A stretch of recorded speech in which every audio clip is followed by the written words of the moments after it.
Tawag ko si PRD. Mr. President, kinukumusta ka? Kinukumusta ka ng mga kababayan natin? Live po tayo ngayon sa TikTok. Naka-live tayo sa TikTok. Nagla-live ako nung pumasok ka. Sabi nila, kumusta ka na raw ba, Mr. President? Mabuti naman tumawag ako sa iyo kasi yung nungalingan ni Trillanes gusto kong i-consulta kasi I have to file libel cases against him. Ikaw mo yung abogado. So, para baka sabihin ng tao totoo. Sabi ko na isang katiting doon wala. O, totoo yan. Alam niyo, pinapaliwanag ko ngayon dito sa TikTok ko ngayon na walang... Sabi ko nga kung totoo yan, I will ask my daughter to resign as Vice President. At yung anak ko, Mayor, mag-resign dapat. Dapat lang kung totoo. At ako, wala naman akong posisyon. Pero ngayon, para ayaw ko na lang magsalita. Basta ako mag-file ng kaso. Patunayan niya sa korte kung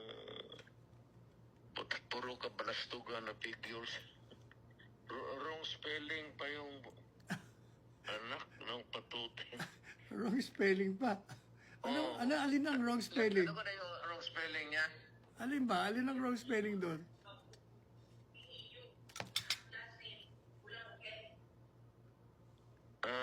Yung kay Hanilet, kulang an N. Yung kay Paulo, kulang U.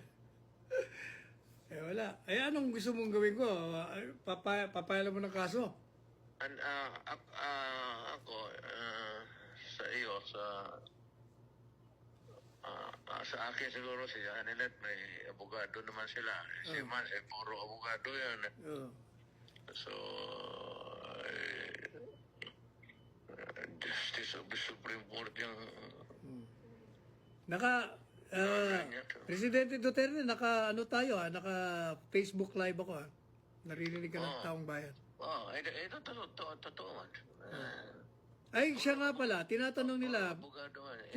Take care of yourself, abogado rin yan. Teka muna, tinatanong nga pala nila, saan ka daw ba nagpunta kahapon? Alas 2 na madaling araw, pagkalis natin doon sa, sa Kongreso.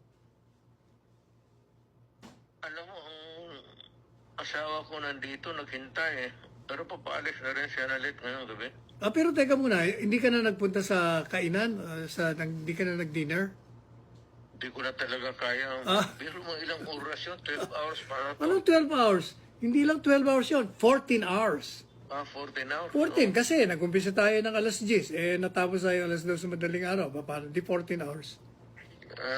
Hindi ko nga akalain na sa edad ko nito, kaya ko pa rin maglagalag. Hindi, alam mo, sabi ko sa kanila, waking hours mo yun Ikaw gising na gising ka. Ayun, doon ako nakalamang.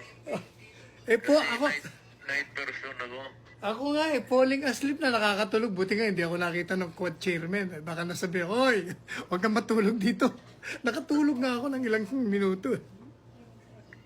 Ako wala naman sa awa ng Diyos kasi night person na ako. Tinatanong nila, bakit daw gusto mong sunggaban si si Trillanes? Hindi, alam mo, sa totoo lang, somebody should teach him a lesson in life. Nasanay kasi siya yung magkudita, kung ano-anong kalukuhan ang pinapasok niya sa buhay niya. Manira ng ibang tao, sirain yung puri, bali, and he gets away with it. Now, it's about time na kailan bigyan siya ng leksyon. Total, ito naman ang kalaban niya, ang totoo di mo ano yun, yung kanyang summary puro figures. Ang bangko ang magsabi kung mayroon o wala. Korte yan Tsaka niwala nga siya, Sir President. Dapat malaman na to tao totoo at hindi. Eh, Lalo na si Inday. Sabi ko nga, fake na fake yun kasi unang-una hindi mo alam kung anong bangko yun. Tsaka wala namang magbibigay ng bangko ng gano'n. May secrecy. Secrecy law. Pati kung totoo man yun, secrecy law pa rin. Tsaka nga pala, binanatan ka ni Noli Di Castro. Wala ka daw isang salita. Bakit daw? Sinabi mo, sasayang ka ng waiver, tapos kinukontra mo. Kaya binira ko siya. Oy, sabi ko, Noli, ikaw ang pinaka-inutil na vice presidente ng bansa eh.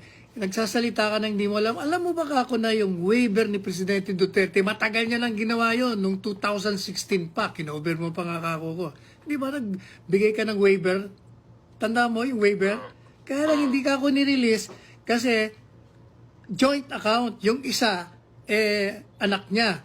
Kaya yung bangko, hindi nirelease. Pero sa totoo lang, pinarelease niya pa rin. Ang laman ng kanyang bangko ay 15 or 16,000 pesos lamang.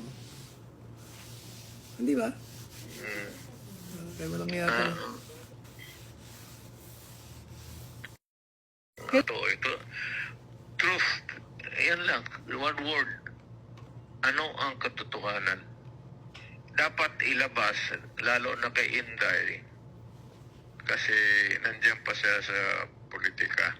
Si Pulong, pati si Basti. Oh, pero Especially Inday, kasi national siya. Teka muna. Presidente Duterte, sabi nila hindi ka na raw tatakbong mayor? Alam mo sa totoo lang, Sal, retired na, matanda na ako, Pero hindi naman matanda na. Kita mo naman 73 kita lang naman ako, eh. Pilipinas na kagabi. Ang galaw ko, pero yun, 14 hours yun. Oh. Kaya gusto ko na magpahiga. Kaya lang sa ganitong takbo, kasi itong si Terlianes, talagang Bukalakan yan, sponsored yan. Hindi gagalaw yan ng gano'n yan. Walang pera yan. Kung Bulacan. Nagtataka ako bakit ang Malacanang na ginagawa naman na, wala naman kaming kasalanan sa kanila. Hindi naman ako nag-atake kay Presidente. Pero alam ko na si Trillanes nagtrabaho kay President Marcos. So, pagka ganon, mapipilitan akong tatakbo uli ng mayor. So, balang araw, kasi sila o manalo o talo, makikita naman kami sa politika. At tingnan natin kung ano ang nasa what lies or what lies ahead in the future. Kailangan mo ng leverage kapag hindi kawawa ka. Magmukha kang tanga. Kagaya ngayon, kung wala kang, kung hayaan mo lang ng ganon, totoo matatapos ka sa buhay na ito na ganon ba ka magduda talaga ng tao. Kaya dapat ang mga bangko, pati ang gobyerno magsabi. Hindi ko magsabi sa hindi ko sila turuan. Ilabas lang nila kung anong totoo. May pera ako sa bangko. May pera ako. Pero yung totoong amount at totoong bangko. Kasi actually, ang pinalalabas ni Trillanes, marami kang pera dahil marami kang ninakaw. Yun ang talagang propaganda laban sa iyo. Kaya, at saka yung sabi niya, drug money. Oo, yun. Isa pa yun. Dapat patunayan niya yan kasi mahabang yan. Kailangan niya i-link niya ako doon sa hanggang dulo ng daigdig kung saan yan. Because if we cannot prove it, then gusto sa karami niyang level na masasalubong, surely yung isa dyan, hindi lang fine. Imprisonment talaga. Serious charges yan eh. Lalo na yung allegations ng druga-druga. Alam mo ng taong bayan, alam ng taong bayan kung ano ang totoo. So, yung siya yung nagsisinungaling, siya ang may problema, hindi kami. All we have to do is, gano'n lang yan, sari. Gano'n yung bangko. Di buksan namin yung bangko. O, sabi ko, i-waiver. Binigyan ko, ibibigay ko yung waiver ko doon sa committee. O, sige, buksan ninyo. Tignan ninyo. Huwag lang ninyo isabi sa iba. Titignan ninyo. Ay, madali lang naman yan. Yan, ganon. O, sige, buksan natin. Ayun, i-prove ba niya yung ngayon? Drug money niya. So, Lifetime savings na pag-retirement ko nandiyan. so desidido ka na mag-file ng kaso. Decidido lahat. So, Lahat ng anak ko, decidido mo. Individually kami. sige, pahawakan natin kay Paulo, sa inaanak mo. Oo. Kaming dalawa ang mag-aabogado sa'yo. Sige, okay. Ikaw naman talaga. Oh. Sige.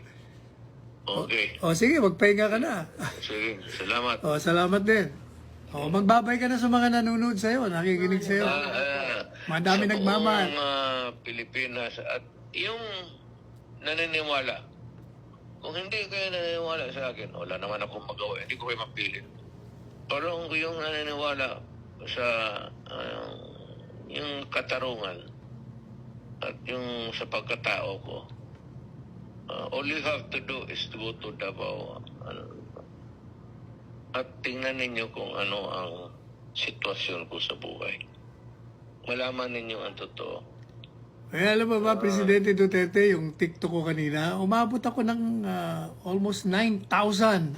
Ano yan, incredible yan. Kasi ordinary, less than 1,000 lang eh. Hindi, nung pumasok ka, nawala na sila kasi dito ka... sila ngayon. Dyan sila? Kasi nung pumasok ka, itong ginagamit kong telepono. Pero ngayon, nakikita ka na nila. O naririnig ka pala. We love you, Tatay Digong. Parang puro nga we love you nakalagay rito. Ako, Sally, ito, tumaan ako pagka-presidente. Gusto ko magnakaw ng bilyon noon pa. At saka kaya kang nakawin. Hindi ka nga nagnanakaw. Ang dami nga nagdo-donate. Ayaw mo eh. Bakit ako magpapasok yan sa druga? Putaka. Yan ang sabihin ko sa taong bayan. Kaya kong hakutin ang pera ng kung saan-saan nung presidente ako. Pero nung lumabas ako, taas no ako. Isang 5 centimos wala akong dinala na sobra sa bayad ng gobyerno sa akin. So, diyan tayo magtapos. We will end up yung ano yung totoo. Ang panlaban, Yes. ang panlaban mo kay Trillanes, alam ko hindi naman lalaban ng barila niyan kung hamunin ko. Definitely. Kita mo kahapon Takot. hawak-hawak ko pa lang yung microphone, pa-dive na siya.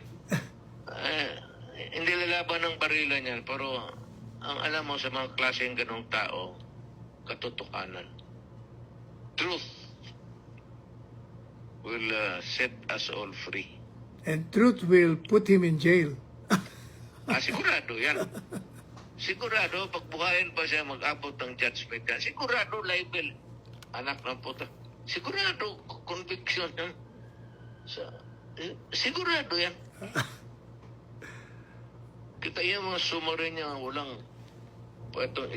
mali pa ang spelling ni pangalan ni Paulo, pati yung pangalan ni Hanalit, walang N. Anong klaseng, saan niya kinuha yan? Mali spelling. Mabuti. Pati spelling. Mabuti, hindi siya maling grammar kagabi. Kaya, yan lang para tandaan sa tao. Ang ano lang truth, but state-sponsored ito si Nograles. Ayaw ko kung anong galit ni Marcos sa akin. Wala akong galit sa kanya. Pero pagka kung meron, tingnan ko kung anong magawa ko. Pwede rin naman na hindi si Presidente. Pwede naman yung isa. Di ba? No, yung isa. Kasi itong Presidente ito, non-confrontational, napakabait eh. Ayaw nga sumagot eh. At alam niya, wala akong ginawa sa kanya kunti mo lang salita, wala akong narinig. Ngayon, mag-uumpisa na ako kasi alam ko back up siya ng Malacanang. Kung alin man dyan sa nakatira sa Malacanang, basta Malacanang. So, bibirahin ko na yung katorpehan ng gobyerno na ito. Yung totoo lang. I will stick to the truth. Yan ang maasahan ng bayan. Hindi ako mag-iimbento ng issue. Naging fiscal ako, naging mayor ako, naging presidente ako. Dito lang tayo sa totoo. Hindi tayo lalabas sa totoo. Approve. O Okay, sige, thank magpahinga ka na. Bago ka umalis, magkita tayo. Okay. Alright, thank you. Thank you. Bye.